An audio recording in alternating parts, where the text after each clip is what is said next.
So if we start with widgets, which was jeans. Let's just hope my iPad has come along. There we go. Anyone know what widgets are? I've got a red one.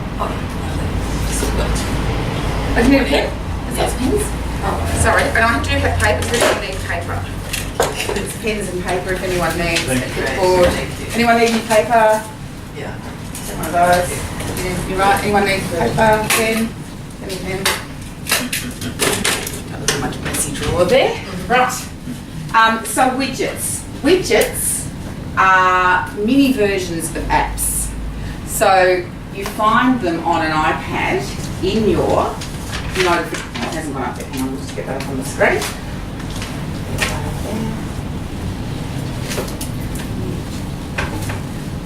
Does anyone know what the notification centre is on an iPad? Have you ever noticed how when you swipe down from the top of the screen, you get this sort of black screen and you've gone, what the heck's that? So that actually has what's called your notification centre. So the idea is that it shows you sort of a snapshot of today and some little snippets of information about, it's my husband's birthday, some little snippets of information about your day, the weather. I've got my calendar in there. I've got various other things in there. I've got something about Evernote in there.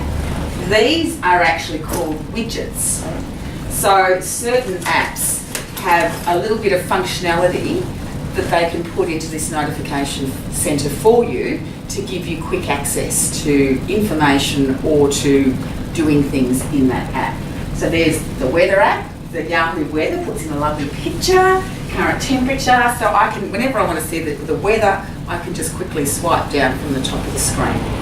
And how you add widgets is when you're in this, when you do swipe down, I'll do it again, so I swipe down and it's from above the top of the screen. So not from the middle of the screen because you get something else, it's from up above, and you swipe down and you will get your notification centre with today and notifications. So on the today side, right down the bottom, you see edit. It's a bit different on, if I turn this around, I think it's it's just because you've got a bigger screen. So if you say edit down the bottom there, so edit down the bottom, it'll be on the left side, that'll show you any apps that actually have widgets. So the red ones are the ones that I have in my notification centre, in my today view, and the ones down the bottom are the ones I don't have at the moment. So I can turn on and off these widgets. Some of the widgets are provided just automatically by iOS, by the operating system on this, but other ones you can add and remove. So that you have a look through and you can see, you turn them on, see what they look like, see if they're handy, and they can give you really quick access to information or to jump into an app, say. So how do you add them on? So the ones that have got the pluses are the ones that I don't so have. You can only add on the ones that you are add here. the ones that are down here. Yeah, so I could add this Data Man stopwatch by pressing the plus. It goes up into this top section, the ones that I've got. And now when I actually say, I say done, up the top there, say done. So you can't work put apps from anywhere else there? It'll only show you the ones that have widgets. Oh, I see. So if an app has something called a widget, it will appear in that little section there. So I've got this now on my phone. Yes. I never understood it before. It keeps appearing. I think I guess that too. Yeah. It's the same thing. It's the notification centre. How does it come up sometimes and not other times? It's just if you've touched from the top of the screen a little bit. So all you've done is you've done a little swipe down, and it's like this blind that rolls on down. And once you know what it is, it's actually quite handy because you can quickly see what your next appointments are if you've got, work or whatever. So I can see what I've got. Change the order of the... You can change the order. You do that. So in the edit, if you choose the edit option, whenever you see these symbols, that's meaning you can move things around. So you can tap on that and drag them up and down to change the order of your widgets. Yeah, so it's worth having a bit of a play and see what you can find in there, and then you might find it actually a useful place to come and visit every now and then. But on your one, you've got the battery, like on my big iPad, mine shows me my battery level on the iPad and the battery level of the Apple Pencil, so there's certain information that it shows in there. The traffic thing. The traffic thing is handy, yeah. If you have an appointment and you've got the address in your appointment, in your calendar, the address of where you're going, it'll show you how long it will take you to get to your next appointment. So there's all sorts of little bits of information in there that are really useful. And the other side is notifications, and that's where you can come back to see Words with Friends even. I don't use this iPad very much, so I should have turned that off because I really don't need those going in the notification centre. But what this is showing me is, you've had a message pop up on your screen. You can come here if you missed it and see what the message was. And you control what goes into your notifications. As on that side, you control what goes into this notifications area in settings notifications. So you can control games putting their notifications in there and say, I don't really want any notifications, I just want messages, mail, phone calls, alerts, those sort of things to go in there. So that's the settings. Settings notifications, the settings app. So the settings app. Right.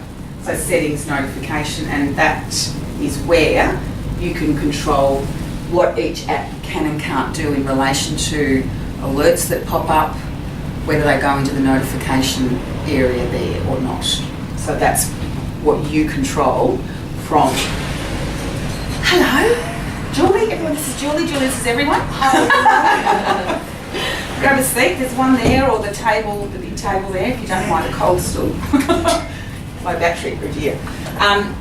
Yeah, so that's where you go to control what goes in that notification. But also, if you're sick of kids' games, say, popping up with, you need to buy your pet another leash or something, you can actually stop those alerts from coming up from your notification centre. So sometimes you get some really stupid notifications coming up, and that's where they come from. So that's just a very quick introduction to widgets. Have an explore, have a go, and the notification centre. That again is down from the top. You've got today. See, I like this sort of one, the Yahoo weather. It's a lovely little picture there, and it gives you a snapshot of today's weather and what it's going to do in the afternoon, evening, and tomorrow, very quickly. And then you've got the one from the bottom as well. And the one from the bottom is your control centre, so that's giving you some frequently used settings, volume control, brightness control. So just like with the notification centre from the top, you've got the control centre from below the bottom. So you've got to go from below the bottom and up, and you get all those. And on an iPhone, you've got a torch, you've got a calculator. Yeah. What is it? So this one is your at night time. This is a setting that causes the screen to not be quite as blue bright. So you can turn that on at any point. It comes on automatically. Usually it does. At night you'll notice that the background's a different sort of hue, and it's supposed to protect you from the bright light and the lack of sleep that causes, because you've been looking at your screen last thing. And it does make a difference. When it first came, I thought, oh, that's a strange colour. But now at night, if I turn that off, you go, oh my God, that is so bright. So it really does make a big difference. And this one's called, this one's the clock, the timer, the clock, the alarm, just quick access to that, world clock, all that sort of stuff. So it's just giving you that quick access, brightness control, volume, media controls, all that sort of stuff. And the other one that you've got is if you put your finger somewhere in the middle of the screen and pull down a bit, that's your spotlight search. So that's giving you access to, a quick access to apps that thinks you might be interested in, or you can type in a search phrase to search for an app, a contact, a web page, anything. It's just giving you quick access to whatever it is you need. So you've got lots of apps on your screen. Sometimes it's very hard to find the one you're looking for. I don't look anymore. If it's not on my first screen, I just pull down, start typing its name. So if I was to say in there, DR, this is upside down, is that a D? D, where's the R? R, Dropbox is going to come up. So I haven't got Dropbox on here. Applications, so say OneDrive, any of those. So I start typing the name, and I can just choose the app by tapping on the app. Okay? Here. Number 2, should we move on? Do we need any other questions on widgets? Email, organising email. That's a big one. Actually, maybe we could even look at bundling some of these emails together. We've got attachments in emails and we've got Big Pond. So email. The ability to organise your email, if I bring up my email here and I bring up my email here,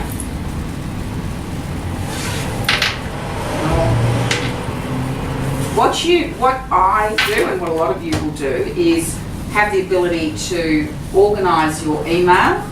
Just ignore that.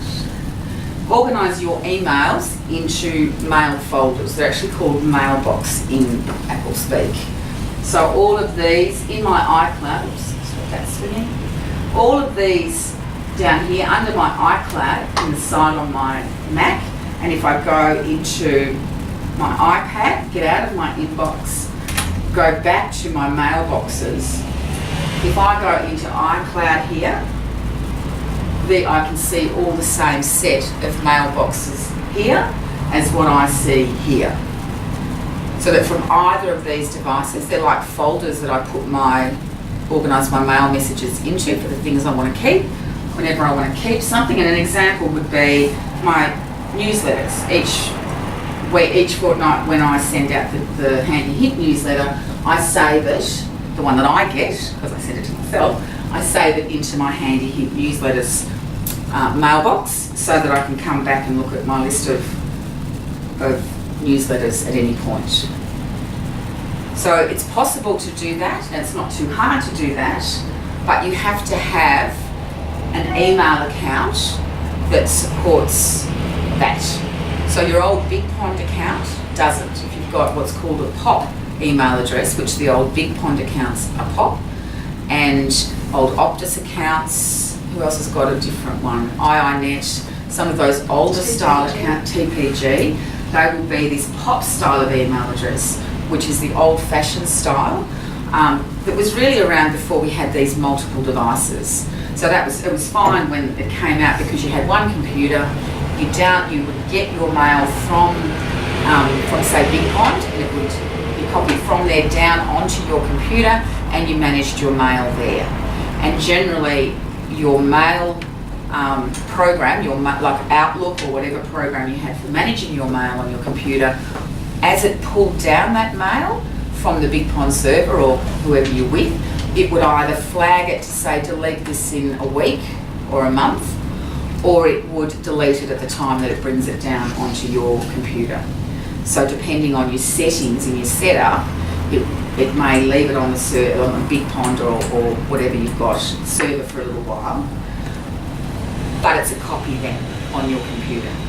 So when we got our iPads and iPhones, it meant we had the same thing happening on those. That one of the devices typically is responsible for flagging on the server for deletion, on the Big Pond server for deletion. In the meantime, each device can download a copy of the email, but it is a copy, so that if you delete it on one, it's not deleted on the other. If you send an email from one device, you don't see it on the others. And the other thing is you can't set up mail folders. If you have an iCloud account, you can have an iCloud mail account and you can do your mail folders, but through Big Pond you can't. But in saying that, Big Pond is currently going through a migration. I was very moved this week. Big Pond moved me this week. So Monday or Tuesday, I was moved to their new Telstra mail service. And the new Telstra mail service has those features. So the newer style is called IMAP. And so the new Telstra mail does allow you to have folders, it synchronises, it does all those things. But what Telstra does when they tell you you're about to move, they send you an email saying we're about to move you, but they do say if you've got the older style of email account, they do say you don't have to do anything. It will continue to work. And it does, but it continues to work the old way. So it's still set up as a POP email account, even though it's capable of being more. And you have to then change your setup on each of your devices to take advantage of that new service and then have the capability to do mail folders. So if you've got mail folders already organised on your Outlook account, they may be locally stored, but locally stored on your computer. Because I have 2 mail accounts on mine. One's my work Do you see one. your folders on I each? see my work ones my you would. work one. That would That's be an exchange. Yeah, And yeah. I see all those. My home one I only see On the one place. inbox, Yeah. sent, Yeah. rubbish. And So it's drafts. I should have actually clarified that. You can set up mailboxes on, say, a computer, but they will be stored on the computer, Yeah. not in the mail account. So I can't see. So you can't, no, but what you can do is you can, if TPG is a bit different, Telstra's obviously moving to this new service. For the likes of TPG, I had that issue many years ago where I thought, I don't want to stick with the old Big Pond account. So then you can actually forward your existing account to another email address that gives you the capabilities and set up mail folders in there. And over time, move your mail into folders that are on that other Like mail server. Gmail or something? Gmail, iCloud, Outlook.com, Yahoo. They're all capable of doing that same, having that IMAP feature. So yeah, I did that about 3 years ago where I forwarded my Big Pond to my iCloud email address. And so there's still things that come to my Big Pond one because lots of people still know me as that, but it doesn't matter because they all shoot straight through to my, they get diverted. It's like a mail forwarding at the So post office. It's even with TPG. TPG, provider, you would have to you still can change. What you've got to check is, I know Telstra provides the option it did and it still does, to forward and not keep it at Big Pond. TPG, I know Optus doesn't have that forward option. I'm not sure about TPG. So for those providers, what you can do if you set up a Gmail account, for example, is you can actually get Gmail to go and grab your mail for you. So it actually visits your, TPG and brings it in and removes it from there, so that then you just have to look at your Gmail account. There's still a way to do it, yeah. And a lot of people I've helped, I've done that for them where they haven't been able to do the forwarding from their old provider. You just get Gmail to grab it for you. So there's a way, yeah. But Telstra, you can choose to stay with Telstra and not do that forwarding and just start using their new service. But you've got to actually work out what to do with your old account because you've sort of got to install it as a new account and then you've got the old. On my iPad. Yes. And I'd like to just check it. Yeah, all right, we might have to have a look at that, yeah. Lynette, is this called syncing? It is syncing, yeah. So it's synchronising your mail, Yeah, all your okay. mail, whereas Across all your across all your devices. devices. Yeah, so instead of you having copies on each device that have no relationship to each other, each device is sort of looking at your cloud and keeping it in sync all the time. And if you do something on one device, it sort of lets the cloud know, and the cloud then reflects it and then sends it to all the others. So you're always keeping it, as long as you set it up the same on each device. Because sometimes you have people that often have the new style of account on one device, but other devices, their old computer might have it set up as POP still. So you've got to then change the computer to make sure it's got that new setup. So it's a matter of changing the configuration completely. Yeah. So if you have two in here, that means two are talking to one another. If you have two Showing, like iCloud. they're just different mail accounts. So you can have, your Big Pond. So I've got my Big Pond, and I've got my iCloud, and you've got your computer. That's supposed to be your computer on the side. And you're just getting the mail from each of those. If you've got the old Big Pond, it's sort of coming down, but there's no going back up. But if you've got the new style or one of the other types of email accounts, it's a two-way street. But they're quite separate. They're quite separate accounts. But in your mail app, in your Outlook app, you basically introduce the app to your different accounts. So you can have as many mail accounts coming into your mail, feeding into your mail, into Outlook, into whatever you've got. It's called a mail client. So I've got several coming in to mine. I've got Gmail, I've got Gmail, iCloud, and my business one, and my main one. So I've got 3 different email accounts coming in, but each of them is two-way. So it's syncing between all my devices. I wanted to ask that I'm involved in a group and it's got a Gmail address. Yes. And instead of logging into Google and everything, every time I want to check if someone's written to that organisation, I could just put that on my web Absolutely, account. yeah. You can, if you know the password for it, you can actually hook up each of your devices. You basically, in the setup, you just say, right, I want to add an account. Yeah. So it doesn't matter, as long as you know the password and the email address, you're fine. Yeah, absolutely. Sorry, yes. That's right. I'm on Big Pond, for Yes. example. So let's say you send me an email. Yes. And the email's sitting up in the Big Pond server somewhere Yep. until I go and access it. Yes. When is it deleted from the Big Pond It server? depends on your settings. Oh, Yeah.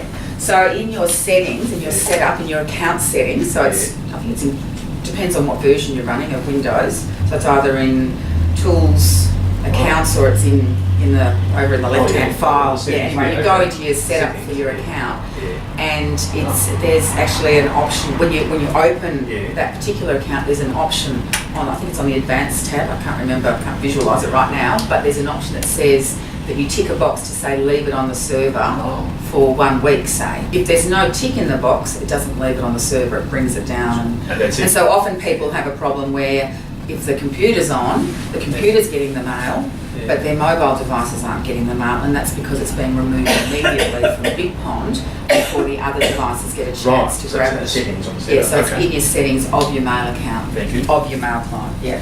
And you can on your iPad and iPhone, you can go into the setup, into settings, mail contacts and calendar. You can open the settings for that mail account. You can have one of your mobile devices control how long it's left on the server or whether it is left on the server. So you generally choose one of your devices to be in charge of cleaning up the server, Right. and the rest of them just leave it alone. Thank you, thank you. It gets very complicated. Right. Thank you. So, in terms of creating mail folders, mailboxes they're called, on a Mac, it's really simple. You just say mailbox, new mailbox. So if I wanted to create a new mailbox in my iCloud, not on my Mac, because if I create it on my Mac, it won't be synchronized via my iCloud or any other mail account. So I actually would choose to put it into my iCloud. And so I can see it right at the top. I'm just going to call it A. Oh, no, that's not an A. Oh, I hit return. It's going to be down the bottom now. So now I've got there we go. There's the new folder that I've just created, new mailbox that I've created. So really quick and easy. And I can then just drag things into that mailbox. So, for example, find something that's rubbish, put that across into my ZZZ, there it is. And that will put it in there. Undo that. Yep. Sometimes mine don't go alphabetically somehow. You can rearrange them manually if you No, like. but like Yeah. my new ones always go to the bottom even. Yes, but And then, then I drag it up. then you can drag it up. So it'll start off alphabetical and then you can move them around. It doesn't even go. Oh, it just goes to the bottom all the Yeah. time. Oh, Yeah.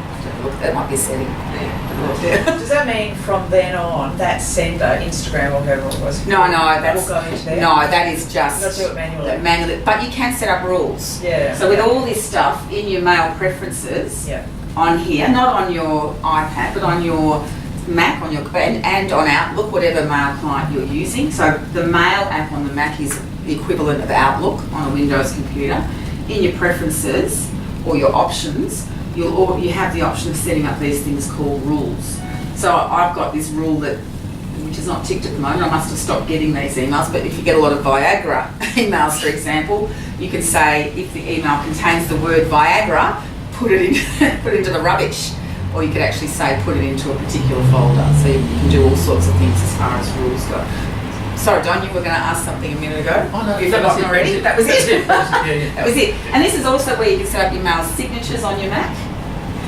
But setting things up on the computer like this, that's one place you can do it. But that relies on email hitting your computer and then the rule being applied. You can actually on most providers for say iCloud, Gmail, Outlook, these IMAP services, you can log into your webmail version and you can set up the rule there, which is a better way to do it because then it doesn't have to rely on your computer being turned on for that rule to be applied. That maybe didn't make sense. So if you've got so I've got my Gmail here. If I have my rule on my computer, it hits the Gmail and then it goes to all my other devices, but it's only when my computer's on that the rule that said delete Viagra will apply. So I'd still get the Viagra on there. Whereas if I put my rule in, if I log into Gmail via my web browser, then I can set up the rule there. There's the option to set up rules in there, and then the rule is applied there, and so it never has to get to the things that I don't want it to get to. What if you set up a signature on your computer? Well, the signatures are for when you create an email. So you're going to create it on the computer or on the iPad. It doesn't bring it across to the iPad and iPhone. You create a signature on the computer, it applies on the computer. You have to also set up signatures on your iPad and iPhone. And you do that in settings, mail, contacts and calendar. But if you did it in the cloud, it would go with it. Well, that would only apply if you're creating email from your web browser. So you're generally creating it from here. So yeah, no, it's not the same as with the rules. Yeah. Did I answer the question? Following on from that, Yes. when you set up that mailbox, does it automatically drag all the emails under that name into the No, mailbox? I've just For the created an future? empty. I've just created a box, Right. and then I've got to choose Manually what to do it. put in the box, unless I've got a rule. I set up a Okay, rule. yeah. Yeah, And when then, you then do it'll create take a all new the rule, old emails from. when you create the rule, if I was to add a rule, Yes. and I've got all sorts of options for creating the rule. When I say OK, Yeah. then it will say, would you like to apply this to your current inbox? Okay. So it either will, if you say no to that, it just applies it for any new Future. incoming mail, but if you say straight away, then it does it for everything. So you can do things like, if I get this type of mail, forward it to another email address. If I get this, reply with something. There's all sorts of things that you can do as far as those rules. You'll find quite a variety, and you can have, a multiple conditions, and you can, I read all about, anyone heard of Boolean algebra? That's just for press, ands and ors, so you can actually have a rule that is if this or this or this or this, then do something, or you can make the rule if this and this and this, and if all the conditions are true, then do something. So you can have some quite fancy rules in there if you need to. But if you don't get that, you have to go into computer science to learn about Boolean algebra. I've heard of that phrase. Have you? What that was. There you go. Ands and ors. So if it yep. says new mailbox and new smart mailbox, Smart mailboxes are different to normal mailboxes. The normal mailbox is one that you create as an empty mailbox and then you just put things into it. A smart mailbox is a mailbox that works out what to put in the mailbox based on rules. So I could say, I want to have a mailbox that just shows me everything that's in my inbox that has Vistaprint in it. And it doesn't move things to that, it's just like a bit of a window in, but it populates it automatically. So they're really good if you've got certain emails that you want to be able to look at as a set, just based on who they're from or what the subject is, or various combinations of rules. Just like with your rules here, you can set up a smart mailbox. you have any number of smart You mailboxes. can have it any number, yeah.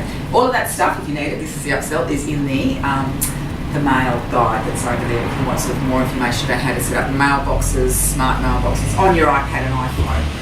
And I'll just go into how you do the same sort of thing. You can't do smart mailboxes on here, you can do mailboxes on your iPad and iPhone. If you want to create a mailbox, what you've got to do is actually come to your mailboxes view. So come back out of your inbox and get to your mailboxes view. And you can then, if you've only got one account and it's a IMAP account, lost it, you'll be able to just hit edit and add new mailbox. I've got to actually go into the account where I want to add the mailbox. So I would go into my iCloud account. If I say edit, I get this new mailbox option down the bottom. And that's how I can create a new mailbox in my iCloud. So new mailbox, then it says, all right, where do you want to put it? If I want to put it at the very sort of top level, just under iCloud, not embedded in any other folder, in any other mailbox, I would just choose that. But if I tap here, I can choose to actually make it a mailbox within a mailbox. So I can say, well, this one's going to go under business, under something. So you can actually have mailboxes within mailboxes within mailboxes. So for an example might be tax, and then under tax you have a mailbox for 2012, a mailbox for 2013. And maybe under that you've got charity, expenses, or you can actually have a breakdown, just like you do when you're organising your files and folders. You can do that in your mailboxes too. So what you're saying is, even if you put it on here, it's not going to come through to the other devices. If you're Big Pond, if you do it under Big Pond, so if it's under Gmail, if you do it with Gmail, if you choose your Gmail account as the place to store it, not your Mac, then it will synchronise. But with Big Pond, if you'll only have the option to put it on your Mac, you won't have the option to put it in the cloud. Is it clear as night? So yes, basically your mail account has to be capable of having folders created in it for it to be synchronised. So then, if you've got, you have an email account with the ending of whatever your provider is, so Yes. say for us TPG, yeah.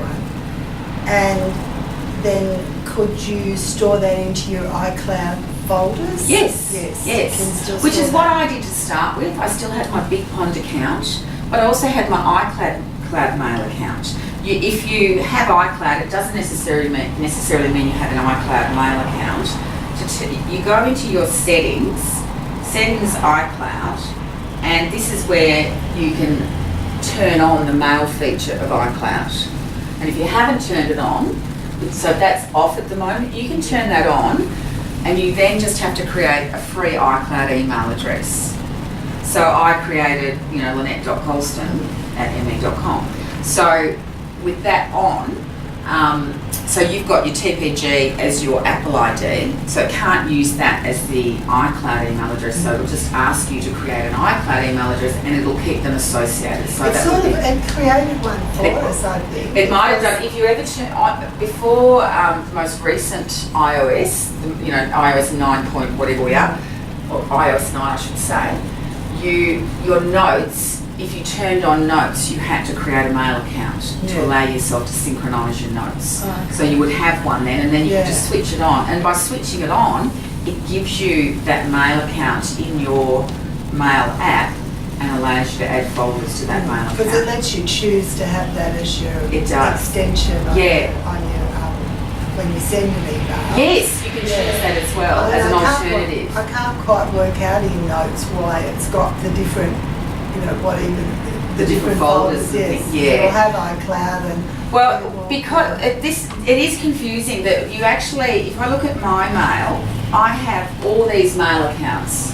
So my iCloud and my Gmail. See how my iCloud, it has mail, contacts, calendars, Safari, blah, blah, blah. Gmail has mail, contacts, calendars. I could have notes there as well. Depending on what features you've switched on with your different that's mail what's accounts. showing there. Yeah. Okay. So when I tap on, it didn't go, come on, move.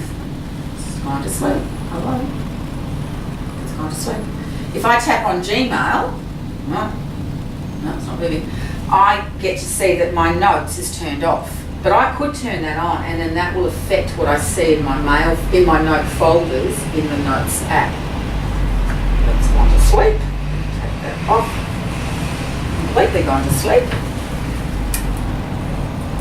But does one account override the others? Because You with get my to choose. Exchange You get to account, choose yeah. that. Yeah. So I'll with just get this up TPG again. it only lets me see mail. Yep. So when you set up your iPad and you add your mail accounts, at that point, depending on which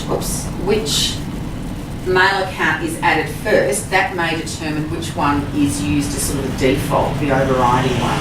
So in your mail, contacts and calendar option, you've got some options as you go down where it says what's your default account, what's your default account. So for my mail, I want my default account to be iTandCoffee.com.au, the one my Lynette at. For my default account for my contacts, I want them to go into my iCloud.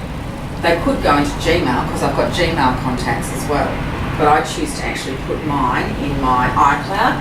And for my calendar, I choose for my events to go into my iCloud work calendar. So you choose where it gets very complicated when you've got more than one account. And what you find is that on your iPad you've got it set up one way, on your iPhone you've got it set up another way, and on your computer it's another way. So then they're going into different accounts depending on which order you added the accounts in. So that's usually a bit of an unravelling to work out what's going on. But you can sort of find that you add an event on one device, and you can't see it on the other device, and it may just be that that calendar's not visible or that contact group is not visible. Totally confused? Good, I've done it. It is a complex area. It's a bit hard to cover all of that in a quick answer, but it is something to be aware of, that if you've got more than one IMAP style account, you may have some confusion with where your contacts and your calendar information is going, and so it's something to be aware of. Because I've had panicked calls from people saying, "Oh, my contacts have gone. They've just gone."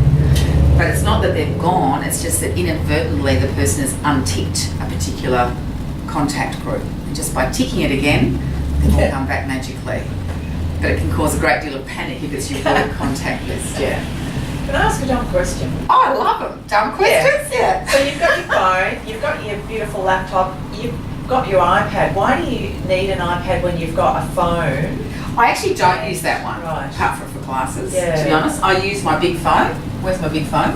Because phones are Over here? getting bigger, Yeah. and iPads are getting smaller. You're right. so I they're not sort don't of use that. merging.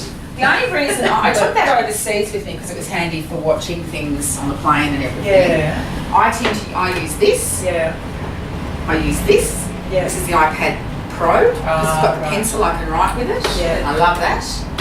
And I use my Macs. Yeah. All three of them. This is good for travelling. Traveling, yeah. Yeah, With I the can see keyboard, it's for handy. travel, It's good for travel. Yeah. But I typically don't use that apart from for classes. This size is fantastic for. Yeah. Yeah. It doesn't fit in your pocket. I don't carry it in my pocket though. I have a handbag. Yeah, I understand if you're a pocket person, it's a bit big. But I just love the Even size this is of a bit it. big for your pocket. Yeah, that's the 6, isn't it? Yeah. So how do we go with the answer to the mail Yeah. questions? Not bad. We did widgets. We did that. We sort of covered that. And look, I'm happy to help out with if you need help with getting set up. It's sort of got to be done on an individual basis to get you across to that new way of using the mail. You can just go on as you are for now. So we'll just sort of do a redirect for you without you changing anything. Documents. I might just do attachments in emails while we've got the email up. And I just realised I didn't finish off something to do with those folders. When you're in your mail, so I just showed how I could create a folder. Did I do the ZZZ? Where did I put it? What happened to ZZZ? Does it come through? Hasn't synced, but this is probably not on the internet. No, it's thinking. I won't worry about the fact it hasn't, it will. When I want to, cancel out of that,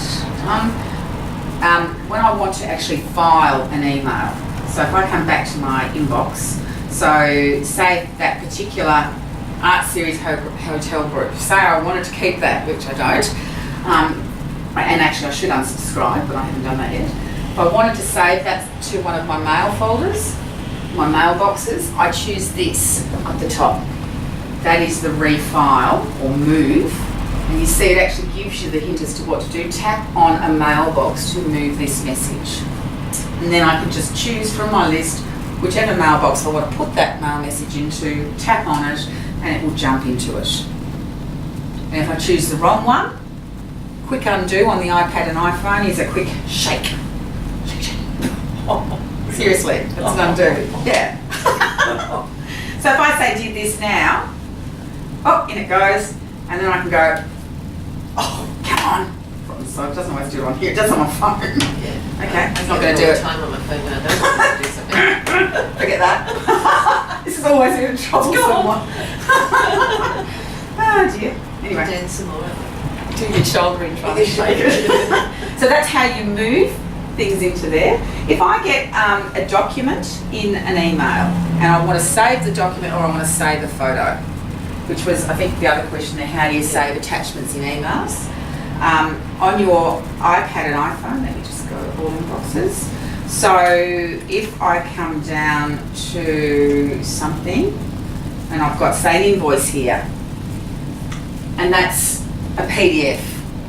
So I can open that PDF if I tap on that, and it sort of takes up the whole screen often to start with and you don't see any options. But if you tap again, you can see this symbol, which is your sort of do something with, your share, your save, your send, so that is a very important symbol to always look for when you want to do something with something on your iPad or iPhone, that's a really important symbol to know about.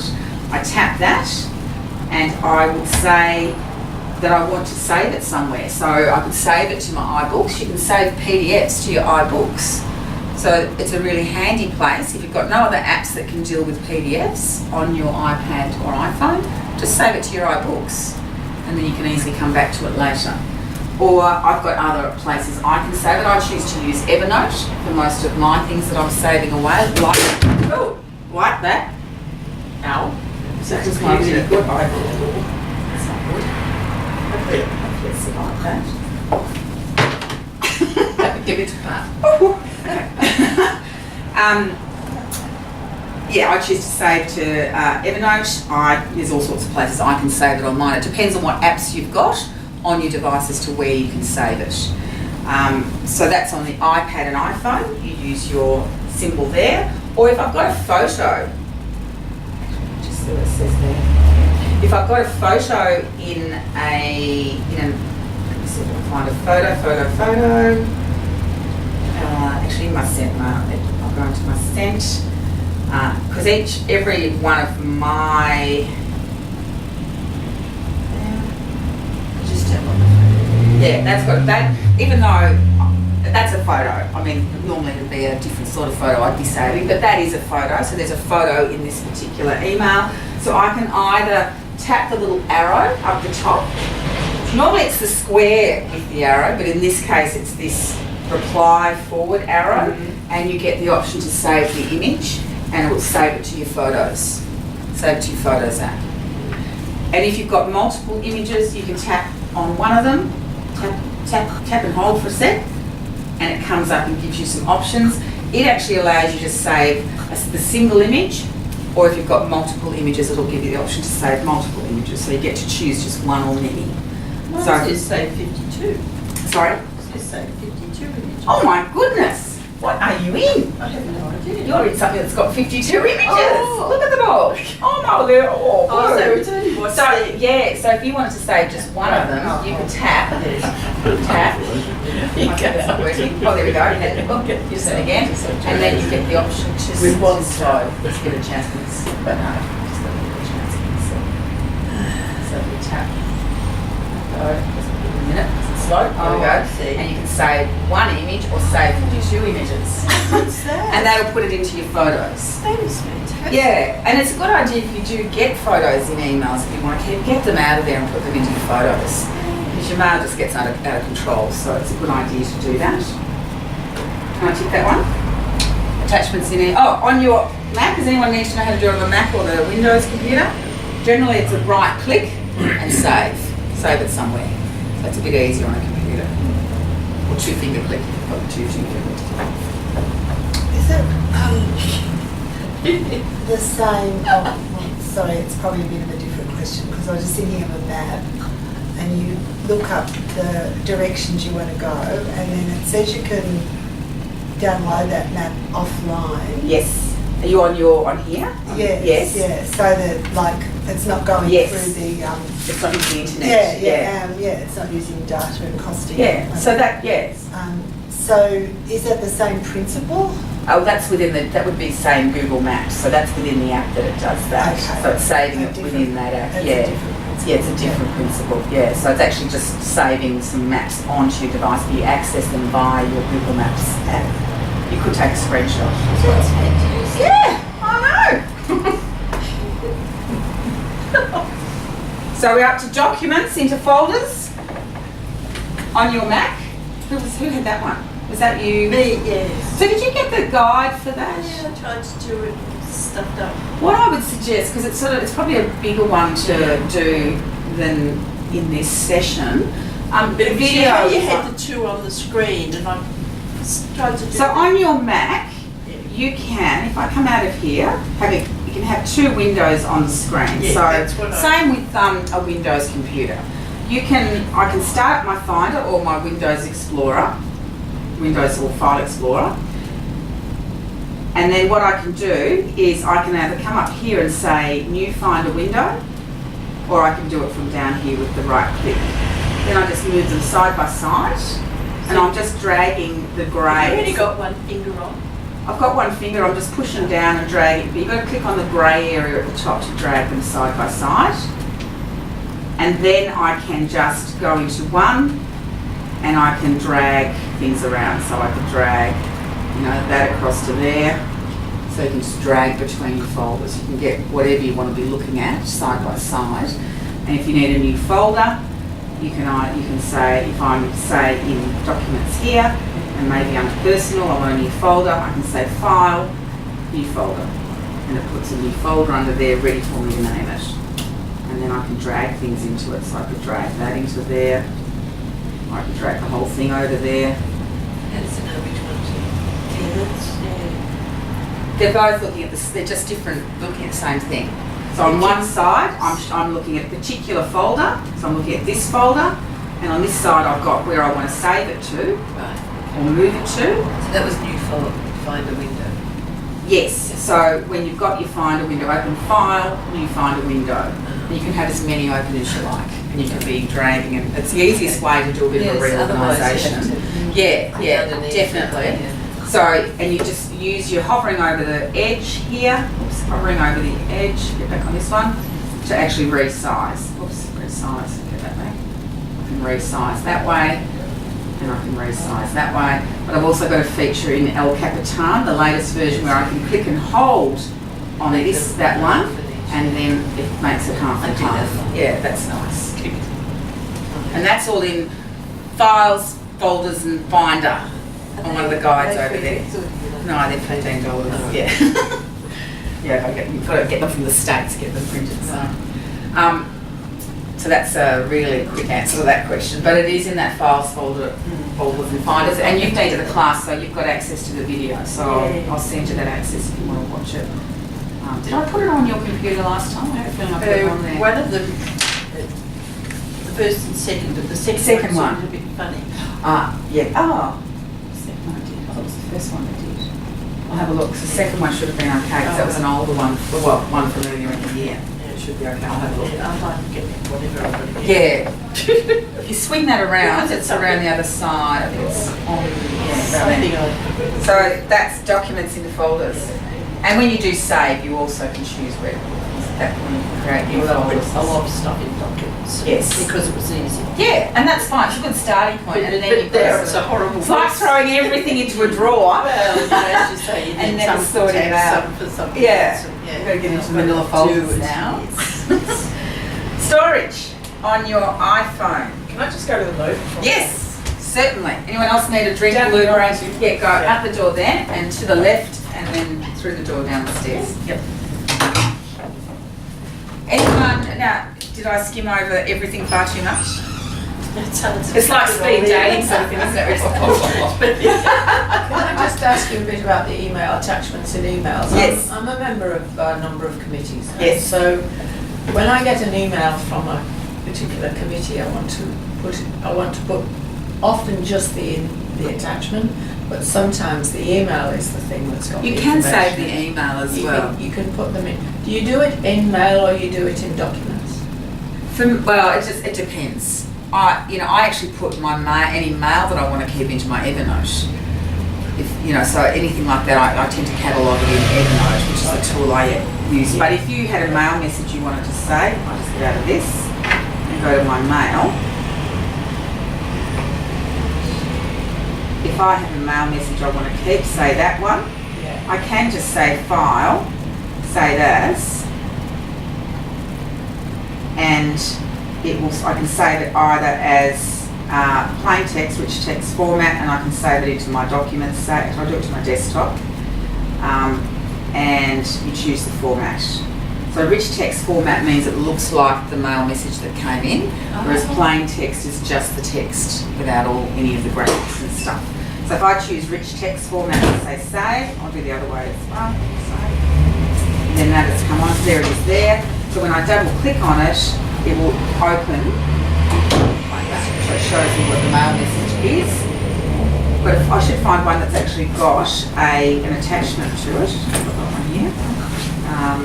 See the attachment. Oops, attachment's there.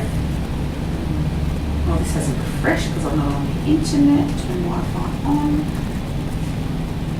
Just find something that's got an attachment.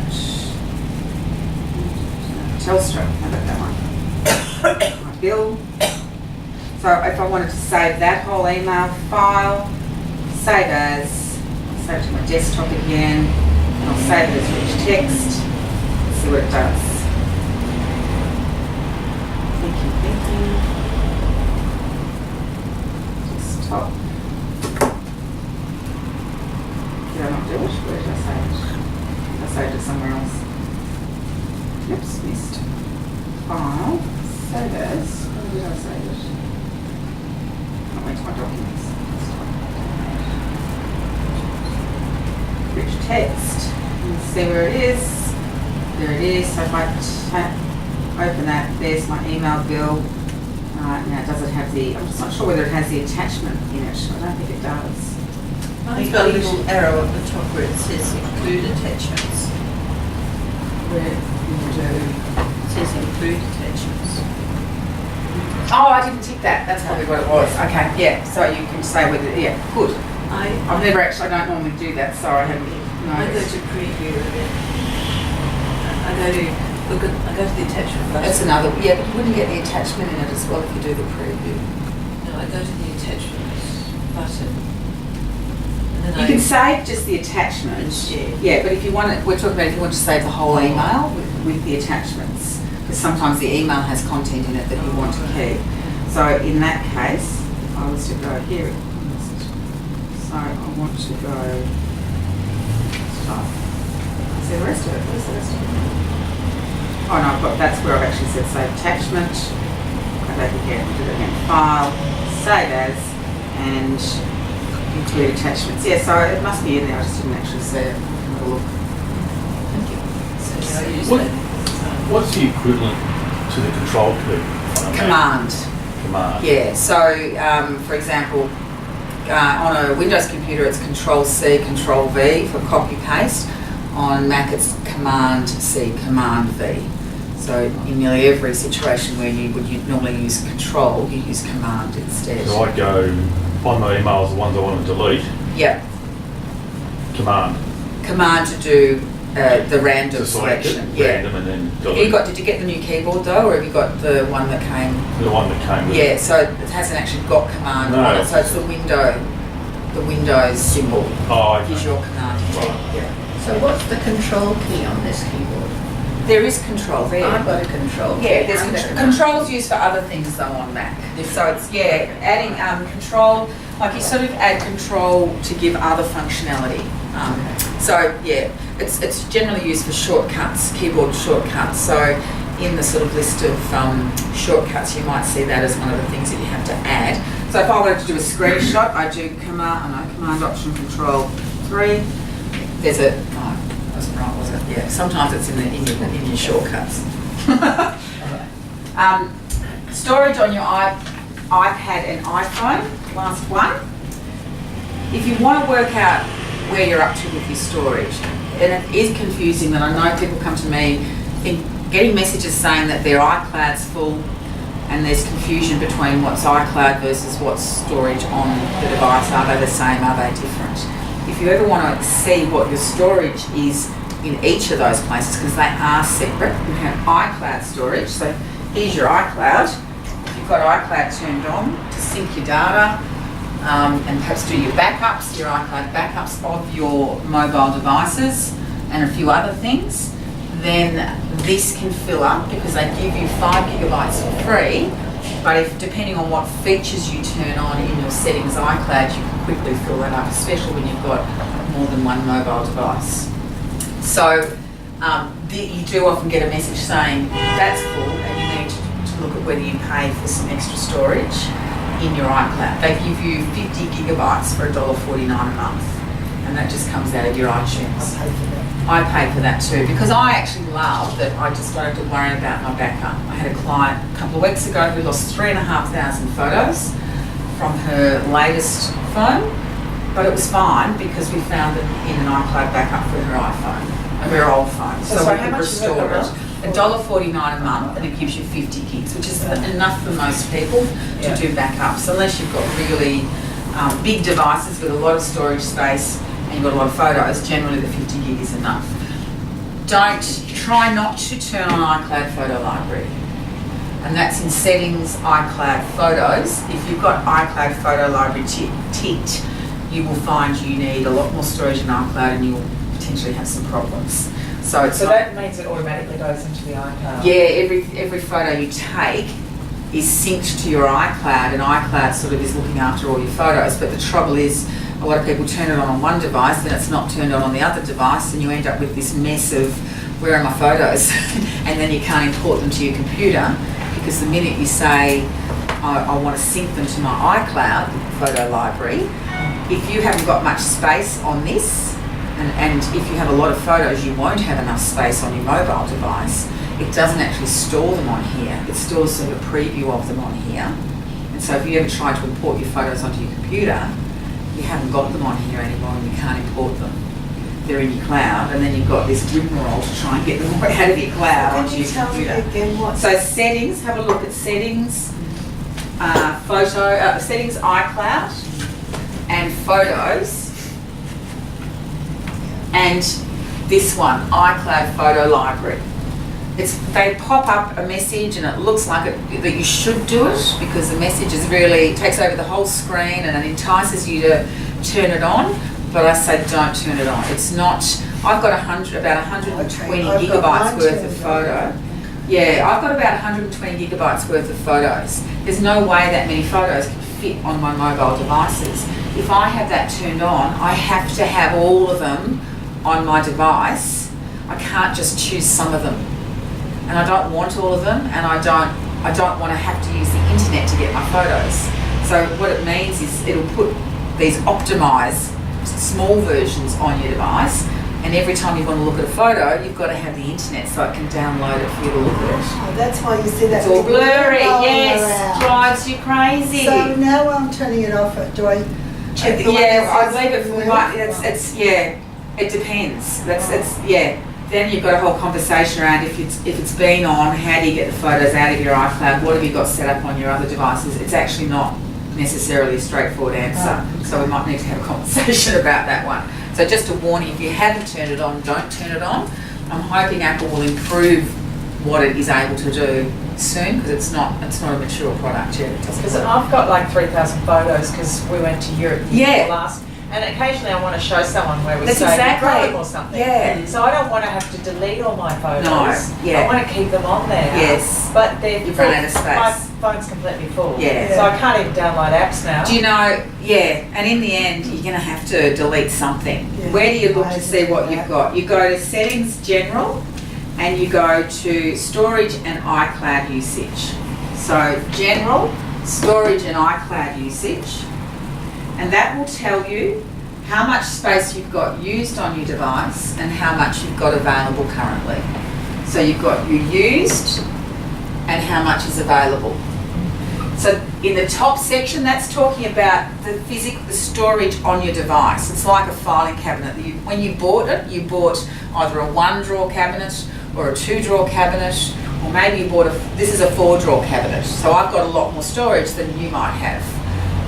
You can't change that once you've bought it. It's a choice you make at the time you buy the device. You can't upgrade your physical storage on these devices. You have to buy a new device. In saying that though, I have a little device that I have been using. You can now get little devices like this, which are handy for dealing with photos, where you can plug this in. It's actually got a USB for plugging into a computer, and it's also got the Lightning for plugging into one of these devices. So you can actually, I've got 3,500, this lady's photos are stored on there at the moment, so I could get them onto her device. So that's got a heap of photos on it, and they can then be downloaded onto here or viewed. I can just plug it in and show the photos. Right. So if you've got a device that's struggling for space, that's an option to get a device like that. That you can, you're at a function. Yeah. You can stick it in. Show your photos. Show Yeah. photos. Yeah. Right. Yeah. Okay. So that's something to think about. How much space have you got? Is that another way of downloading them from here onto your computer? Well, all you do is you plug that into your Yeah, computer. Yeah, you don't need something like this. But when you're away, this can be handy. So if you're Yeah. struggling for space. Space, yeah. Yeah, so you've actually got the smallest 16 gigabyte, which is the smallest capacity there is, and you'll always be struggling for space. If you're buying it in future, if you're buying a new one, try to go beyond the base model as far as the storage goes, because if you love your photos, then you're going to be in trouble all the time. So what do you suggest for an iPhone? I'd say at least the 64 gigabytes. I did that. Yeah. The first one we bought was. Yeah, That's a 32 now even, I think you're going to start, if you're going to take lots of photos, so 32 gigabytes could be a bit of a problem. So I think I don't go below 64 now, and I've been getting 128. I think they've got 256 now. Yeah, so they're getting bigger and bigger in terms of the storage, so I always go for extra storage. It's annoying because the fellow that told me mine said, oh, you'll only need that because you believe Exactly, Yeah. yes. You don't even need the basic, you know. Exactly. I'm trying to sell you more. Bad salesman. Exactly. And that's, Yeah, no, it is them hard because to they do. think, you know, Yeah. how do you do it? They should ask the question, do you like taking photos? You've got Yes. family, you take videos, you travel. Exactly. So there's all these lifestyle things that they should understand before they tell you what But even phone to when get. we got our first one and they did that, you think, and he would say, oh, you know, we'll store this many photos. Oh, That's never, true, yeah, never you hear know, that, all that. Of course you do. Well, the other thing is the photo resolution has improved, so the files have got bigger and bigger, and so you get less photos for the storage space now than you, and also like the operating system, which is iOS, it takes up a big chunk of what you've got. So you've got a 16 gig phone, but your operating system has taken up 4 of that. On 128, it takes up 10 gigabytes. So it takes up a lot of space before you even get to use the space that you've purchased. Even So- things like WhatsApp, because Yeah. that goes straight into Straight to photo photos. library. Yeah. But you So can that's turn that off. You can turn it. You can turn that So off. I like to keep some of Yeah. them, so then I've got to go. Then and you've got to delete manage them. Exactly. Exactly. Because some Yeah. are good, you know. These photos. It's all about using storage. Everything's about using storage because then you have to buy more. And what's that little gizmo called? Yes, yes. Well, there's different brands. This one's I got this from Costco, an iConnect. I actually have there's a blog article on my website that I wrote about some other brand new options. After I bought this one, there's some other ones that are supposedly better. But I'd have to go and look at the blog myself because I just found out about them. So look for external on my website. A small hard drive, basically. Yeah, so if you visit my website, it's actually got a search field at the top, and you can search for topics. So you'll find any articles that I've got, and I have to do it myself now because I can't remember what I've written anymore. So maybe it's device. What would be under? Device. Deleting. Handy recharge accessory. Do you have a password, keeper? No. I'll just try external. Right, sport photos, latest gadget, handy accessory to expand the storage capacity. That might be the one there. That one, yeah. Right. And that was written 23rd of the 4th. So there's a couple of options there. Alexa one. So Alexa and SanDisk are the 2 that were reviewed, and this is the newer style one, and there's this sort of loop thing in it. But basically what they've got to have is the USB aspect for plugging into a computer, and then the lightning, it's called a lightning. So it works both, that's great. Yeah, it's fantastic. It's a great way of getting photos and also like on holidays, putting a heap of videos, say, on here, and then you can watch the videos off that instead of having to take up space on your iPad or your iPhone. You put music on there as well. I haven't tried. Not sure. That takes up a lot of space. It does, yeah. Yeah, I have to check. I haven't tried the music. What's it called? So it's an external storage device. It's got a Lightning and USB capability. So one's a SanDisk, SanDisk, and Lexar is the other one. The other option you have as well is devices that actually are external hard drives. So you've got something like this, it's an external hard drive, you can get versions of these that actually have a Wi-Fi capability built into them, that they create their own Wi-Fi network. So they often are cheaper as far as the storage capacity goes. Like you can get, which one was it? It'll be another article that I've got in here. There's one that you can get, great way of adding more storage to your iPad and iPhone. So that's the one. The Seagate 500 gigabyte wireless hard drive. When I looked that up, that was a really good price. And so this device, you put your files and things on there, files, photos, movies, whatever, and you turn on its Wi-Fi capability, and then on your mobile device you join its mobile network, its Wi-Fi network. It doesn't have internet associated with that network, it's just giving you access to its files.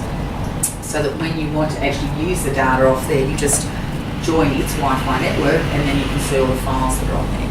And there's an app to go, there'll be an app to go with each of these type of devices that allows you to access the information that's on there. So, and in terms of what is on your device, this settings, general, storage and iCloud usage, you can tap manage storage.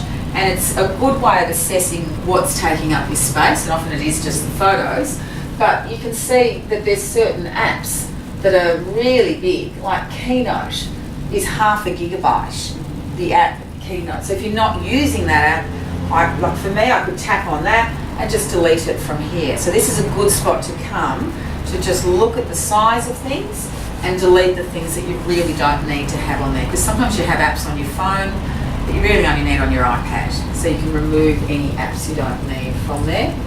But you can see there, my photos and camera are 12.6 gig and the videos are 10. So that's telling me actually that I've got, if I go like that, so there's a heap of Game of Thrones episodes that are stored on this device, so I can actually swipe and delete from here. So it's a good way of looking at what you've got and managing it in one place. Can you just go back a step? Yep, so I looked at where I went was to settings general, iCloud, storage and iCloud, and I went to manage storage. So here I'm managing the storage that's on my iPad in this case. If I go here, I'm managing the storage that's in my iCloud. And then you did something with the game. So then I went manage storage, and it's had a look to see what's all, it takes a minute to do it.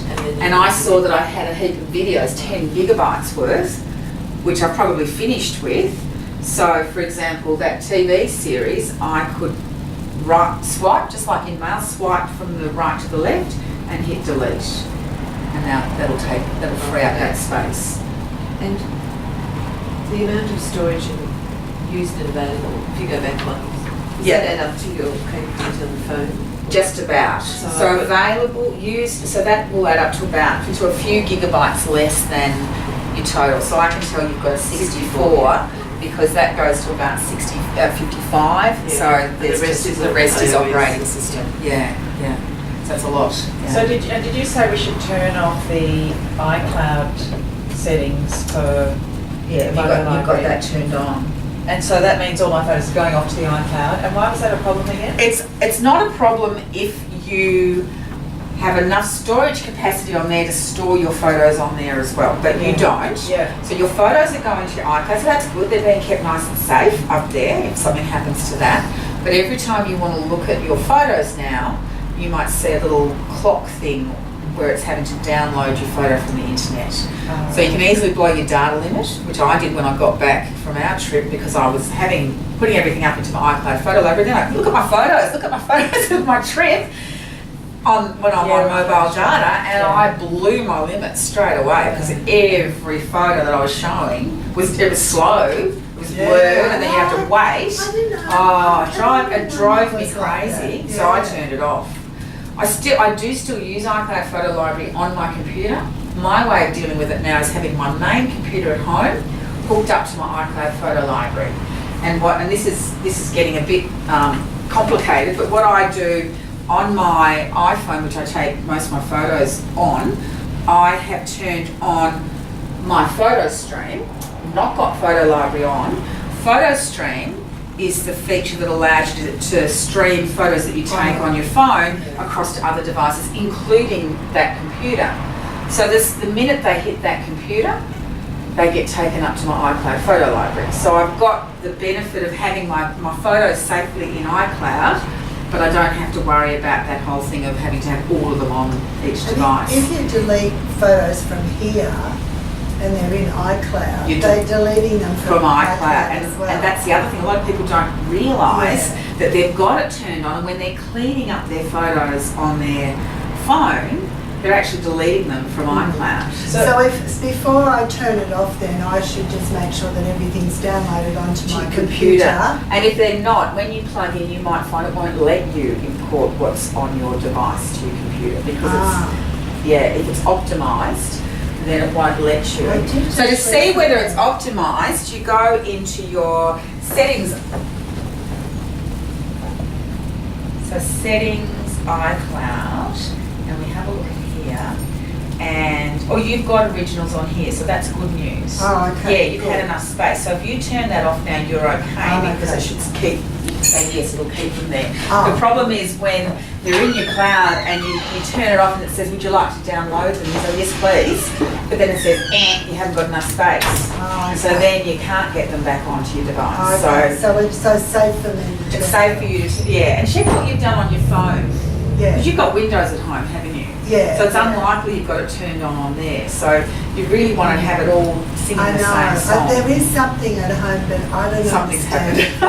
No, about like syncing with iCloud and Outlook and all of iTunes, that. and it asks me, like they send updates to Windows and say, do you want to update iOS. iTunes? Yeah, that's a different thing. Yeah, that's okay. Yeah. And it's But worth, I usually say yes. I Yeah, have no that's idea okay. what it's doing, but I Yeah. say yes. yeah, look, that whole area now of iTunes and how it relates to your devices, it's changed a lot over time because most of us don't ever plug in and do any syncing with iTunes. We use the iCloud feature. yeah. The only time I use, I have a plug-in to use iTunes with my device is when I'm getting a new device and I want to back up my old one to my iTunes, or if I want to put a folder of photos from my computer onto my iPad or iPhone, and that's done through iTunes. So make an album on my computer and then sync that to my other one. I sort of worked it out, but then I worked out you've got to turn something off. You've got to turn the iCloud off if you want to download it from here. Otherwise, if you want to do a backup. backup. Yeah. No, you can still do a backup without turning it off. Oh, You can leave it on. I Yeah. don't know. It was Yeah. kept telling me anyway. I'll have to look Okay. at it. That is So just to be complicated. clear, if I wanted to delete all my photos but save them somewhere, I can't rely on iCloud because once I delete them off my phone, they go out of iCloud as well. If you've got this turned off, now it's got no relationship with iCloud. Have you got Mac or Windows at home? Windows. So you can, if you turn this on, you at least are putting the last 30 days of your photos going up into your iCloud. This is an area that you don't get charged for. So this holds the last 30 days of But photos. if I want photos from 2 years ago, They the have only to be way on to your do it, computer. You have to go onto Yeah, my computer. yeah, they would. I can't rely Yeah. on iCloud. Oh gosh, no. Because that's You could if you had the space and if but if you're on Windows and if you're a phone that hasn't got enough space and all that sort of stuff, I definitely wouldn't be using iCloud Photo Library. I'd be looking at something So else. iCloud's more for getting up to other devices, being able to access. This photo stream is, and ultimately this will be good. The thing they need to do in here is to make it possible to be selective about what albums you choose to put on mobile devices. They can't leave it the way it is where you have to take everything. No one wants everything on their mobile device. So that will be a good product once they do that. Got no idea when they will do it, but I certainly won't be using it properly until then. So, Lynette, with iCloud backups, if when you delete something, it's deleted from iCloud, Delete what though? well, if you delete photos or I don't know, if you've got the backup there and you deleted a note or a folder or something that you then wanted, Yep. you made a mistake. But if you You can go back to the backup. so the backup will keep it. If It you just doesn't- deleted it today and you wanted to get it back, don't forget Notes has now the capability to get back deleted notes. It never used to, but the new Notes app has a deleted notes. It has a trash can basically. I used that the other day. Yeah. So I have two. I've accidentally deleted whole. So you recently deleted Okay. is there. But also in iCloud, even if you accidentally delete a heap of contacts, say, there's now the capability to retrieve your contacts from So iCloud. it's only the photos that you can't get back if you delete them. This is if you've got iCloud Photo Library Yeah. turned on. Yeah. Oh, okay. Yeah, it's only if you've got iCloud Photo Library Okay, turned on. yeah. But I don't only rely on iCloud. I don't only rely on any one thing. I have my backup of my, I've got photos in my iCloud, but I've also got my hard copy, my external drive backup. So if something was to go wrong, then I can retrieve from other places. So with photos, I don't just rely on. No. I would not just rely on the cloud. I would not just rely on a hard drive. I have. Download too. Yeah, lots of places. All over the place. Yeah. We might have to wind up there because I've got to get strong at night.